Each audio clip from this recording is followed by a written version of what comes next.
কৰিব পাৰিব। ইতিমধ্যে অসমত এই উদ্যমিতা অভিযান লৈ মহিলাসকলৰ মাজত এটা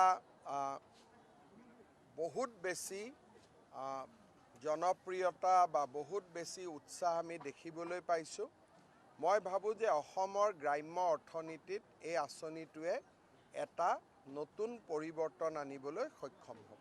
কংগ্ৰেছে কৈছে যে এইবিলাক নিৰ্বাচনী চমক তেওঁলোকৰ চৰকাৰ আহিলে বন্ধ কৰি দিম। মহিলাসকলে কৈছে যে আমি কংগ্ৰেছক আহিবই নিদিওঁ, তেতিয়া বন্ধও হৈ নাযায়। কংগ্ৰেছ আহিলেতো ডেফিনেটলি তেওঁলোকে এইবিলাক কাম কৰিব নোৱাৰে, নকৰে। তেওঁলোকে লুঙি ধুতি এইবিলাকতে ব্যস্ত থাকে। আমি মহিলাসকলক ধুতি লুঙিৰ পৰা উঠাই আনি অৰুণোদয় লাখপতি বাইদেউ আমি এটা নতুন পৰ্যায়লৈ লৈ গ'লোঁ। সেইকাৰণে মহিলাসকল আৰু অসমৰ ৰাইজ মই নিশ্চিত যে তেওঁলোকে বিজেপিক এইবাৰ অভিলেখ সংখ্যক আসনেৰে আকৌ চৰকাৰ কৰিবলৈ সুবিধা দিব। চাওক, মই ভাবোঁ যে সমীক্ষাৰ এতিয়াও সময় হোৱা নাই, কাৰণ NDA মানেনো কোন বা UPA মানেনো কোন, এতিয়ালৈকে সেই প্ৰতিচ্ছবিখনেই সম্পূৰ্ণকৈ ওলাই অহা নাই। AGPয়েনো কেইটা চিট পাব, BJPয়েনো কেইটা পাব, আৰু কোন লগত থাকিব। মই ভাবোঁ যে এতিয়াই সমীক্ষাৰ সময় হোৱা নাই। যদিও সমীক্ষাত বিজেপিক ভাল দেখুৱাইছে, তাকে কৈছোঁ মই মোৰ মতেদি যে আমি ফেব্ৰুৱাৰী মাহলৈকেহে গৈ কিবা এটা আমি প্ৰতিচ্ছবি পামগৈ, আৰু কোনে কিমান চিটত খেলিব সিদ্ধান্ত হোৱা নাই।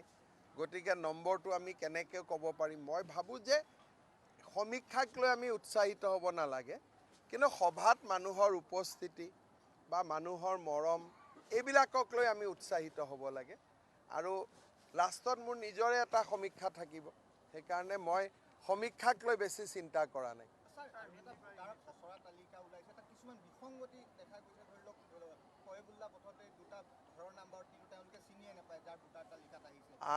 খচৰাত যিসকলৰ আপত্তি থাকিব, অহা 22 জানুৱাৰীলৈকে তেখেতসকলে ক্লেইমছ এণ্ড অবজেকশ্যন দিব পাৰিব।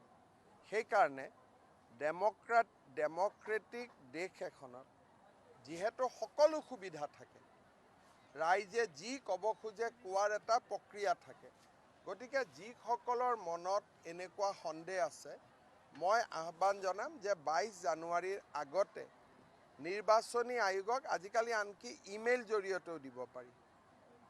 গতিকে অভিযোগ দিয়ক, আৰু মই ভাবোঁ নিৰ্বাচনী আয়োগে অভিযোগসমূহ নিষ্পত্তি কৰিব। চাওক, সমষ্টি বিজেপিৰ কাৰণে বাঢ়িছে। আগতে বিজেপিৰ যিমান সমষ্টি আছিলে তাতকৈ এতিয়া সমষ্টি বাঢ়িছে। যেনেকৈ গুৱাহাটীতে ডিমৰীয়া এটা নতুন হ'ল, গতিকে নতুন প্ৰাৰ্থীটো হ'বই লাগিব। সেইকাৰণে নতুন প্ৰাৰ্থী এইবাৰ অট'মেটিকেলি বিজেপিৰ পৰা আহিব।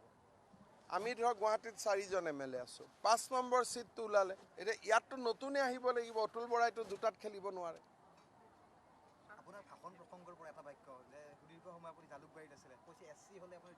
কথাটো মই কৈছোঁ যে মহিলাসকলৰ ইমান উৎসাহ,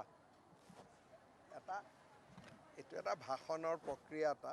ইয়াতে ডিমৰীয়াত মহিলাসকলৰ উৎসাহ বহুত বেছি। ৰাতিপুৱা 6টাতে আহিছে, সেইকাৰণে 5টাতো আহা বুলি কৈছে। উৎসাহৰ কথাটোহে মই কৈছোঁ। Today we have distributed the seed money for our women entrepreneur scheme among 24,000 women beneficiaries. This is a scheme which is designed to promote Lakhpati Didi from the members of the women self-help group. The present scheme will encourage 32 lakhs women to become Lakhpati Didi.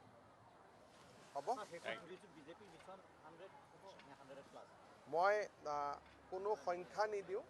103টা সমষ্টিত এইবাৰ আমি জিকাৰ সম্ভাৱনা থাকিব। আগতে সম্ভাৱনা থাকে 90টা। ডিলিমিটেশ্যনৰ পিছত 13টা 15টা চিট বাঢ়িছে।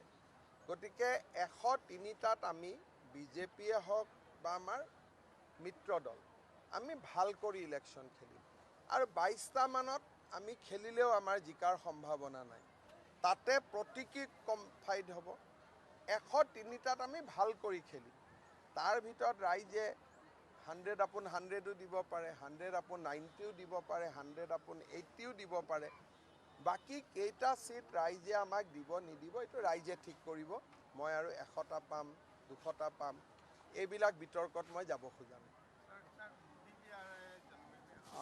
संभावना है कि भारत के प्रधानमंत्री 17 और 18 जनवरी असम में आ सकते हैं अभी ये प्रिलिमिनरी है जब कंफर्मेशन हो जाएगा तब मैं ज़रूर आप लोग को बताऊंगा 17 तारिखे गधूली आमी दिल्लीत प्रस्ताव करिছোঁ যে 17 तारिखे गधूली आमी আগতেই বাজেটতো কৈছিলোঁ যে এইবাৰ আমি ঝুমুৰ আৰু বাগৰুম্বা কৰিম ঝুমুৰ হৈ গ'ল বাগৰুম্বাটো হৈ গ'লে আমাৰ বাজেটৰ কমিটমেণ্ট সম্পূৰ্ণ হৈ যায় 17 তাৰিখে গধূলি আমি বাগৰুম্বাটো প্ৰদৰ্শন কৰিব ভাবিছোঁ প্ৰস্তুতিও আৰম্ভ হৈছে কিন্তু প্ৰধানমন্ত্ৰীৰ ডেটটো 17-18 নহয় 20-21 হ'ব পাৰে গতিকে প্ৰধানমন্ত্ৰী মহোদয়ৰ দিনটো পোৱাৰ পিছতহে আমি আনুষ্ঠানিক ঘোষণা কৰিম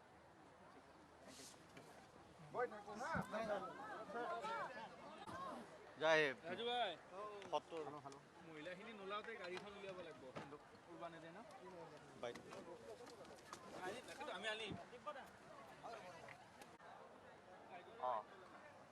মই মিছন বুলি কৈছিলোঁ মিছন বুলি নহয় আমাৰ 103টা সিট পাক্কা আৰু মোটামুটি তাতে কোনোবা 100 দিয়ে 90 আগতকৈ 21টা নে 22টা সিট বাঢ়িব নতুন প্ৰাৰ্থী এইবাৰ হেৰি দেখি আহিব এইকেইটা আছে আৰু বাগৰুম্বাৰ কথা কৈছে প্ৰধানমন্ত্ৰী আহিলে এইটো হৈ যাব অলপ চাই ল'ব মই লিখি নিদিওঁ নেট নাই এতিয়া লগাম মাল দিয়া কোনো মানুহ নাই নেকি এইটো গাড়ীত খাম ৰ'ব এই